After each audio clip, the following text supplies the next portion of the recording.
ఉచ్ఛ్వాస నిశ్వాసాలు. ప్రతి మనిషికి జన్మించినప్పటి నుంచి మరణించేదాకా నిరంతరం ప్రేమ సరఫరా అవుతూ ఉండాలి. ఒక విధంగా చెప్పాలంటే ఈ ప్రేమ ఉచ్ఛ్వాస నిశ్వాసాలు లాంటిది. ఇవ్వడం, తీసుకోవడం, కణాలను, శరీరాన్ని, మనసును, ప్రతిదాన్ని ఉత్తమంగా పనిచేసేందుకు నిలబెడుతుంది. మరణం అనేది మానవ శరీరం తాలూకు అన్ని ప్రకంపనల సంపూర్ణ ముగింపు. గుండె పనిచేయడం ఆగిపోతుంది. ఊపిరితిత్తులు, సిరలు, ధమనులు, నిజానికి భౌతిక శరీరంలోని ప్రతి అవయవం పనిచేయడం, కంపించడం నిలిచిపోతాయి. ఇంద్రియ జ్ఞానం పోతుంది.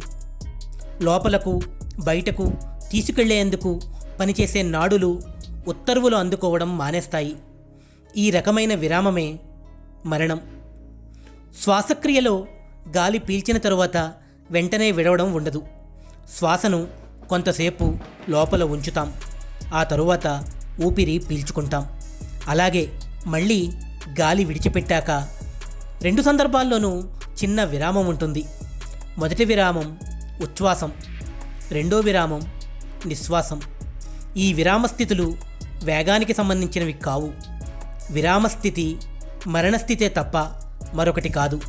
ఆ స్థితిలో ప్రతి చర్య, ప్రతి కంపనం నిలిచిపోతాయి. మృత్యువు అని దేన్ని అంటాం? శ్వాస విడుదలైన తరువాత 1 సెకనుకు బదులుగా 1 ఏడాది, నెల లేదా 1 రోజు లేదా సుదీర్ఘ విరామం తరువాత తిరిగి రావడం. ఇదే తేడా. మరణం అంటే ఒక రకమైన మార్పు. ఇంద్రియాల బహిర్ముఖ చలనం ద్వారా మనం మార్పు చెందే ప్రపంచాన్ని మాత్రమే గ్రహిస్తాం. మార్పు లేని అజరామమైన వాటిని గ్రహించాలనుకునేవారు ఈ మార్పు పవనాలను అధిగమించాలి. ఆ అస్తిత్వమే దైవం. అనేక రాజ్యాలను జయించిన అలెగ్జాండర్ ఆఖరికి ఇంటికెళ్లే మార్గంలో తీవ్ర అనారోగ్యానికి గురై మరణశయ్యపై చేరాడు. సాధించిన విజయాలు, పెద్ద సైన్యం, అంతులేని సంపద ఏవీ మరణం నుంచి కాపాడలేవని స్పష్టమైపోయింది. తన శవపేటికను కేవలం వైద్యులు మాత్రమే మోయాలని, శ్మశానానికి వెళ్లే దారిలో విలువైన వజ్రాలు, మణిమాణిక్యాలను పరచాలని, శవపేటికలో నుంచి ఖాళీ చేతులు బయటకు కనిపించే విధంగా ఉంచాలనే 3 కోరికలు వెల్లడించాడు తన ప్రీతిపాత్రుడైన సైనికుడికి. ఆ కోరికల వెనుక ఆంతర్యమడిగాడు. నిజానికి ఏ వైద్యుడు మరణాన్ని ఆపలేడు. ఒకవేళ వైద్యం చేసినా వల్లకాటి వరకే. అందుకనే మొదటి కోరిక కోరాను అన్నాడు. జీవితంలో సింహభాగం సంపదను కూడబెట్టడానికే సరిపోయింది. అదేది తన వెంట తీసుకెళ్లలేకపోతున్నానని, కేవలం సిరి సంపదలు వెంటపడి విలువైన కాలాన్ని, జీవితంలోని మాధుర్యాన్ని కోల్పోవద్దని చెప్పడానికి రెండో కోరిక.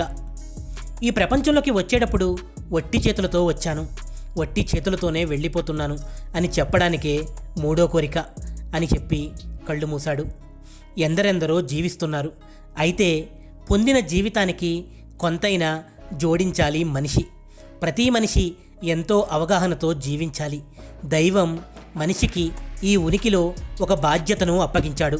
అది మానవ స్పృహను పెంపొందించే దిశలో కృషి చేయడం. ప్రతి ఒక్కరూ ఆ పాత్రను 100% పోషిస్తే దైవకార్యం చేస్తున్నట్లే. ఈ వీడియో కానీ మీకు నచ్చితే లైక్ చేయండి, షేర్ చేయండి, మీ విలువైన అభిప్రాయాల్ని కామెంట్ చేయండి. ఇలాంటి మరిన్ని మంచి వీడియోల కోసం ఛానల్ని సబ్స్క్రైబ్ చేయండి. మరో మంచి వీడియోతో మళ్ళీ కలుద్దాం.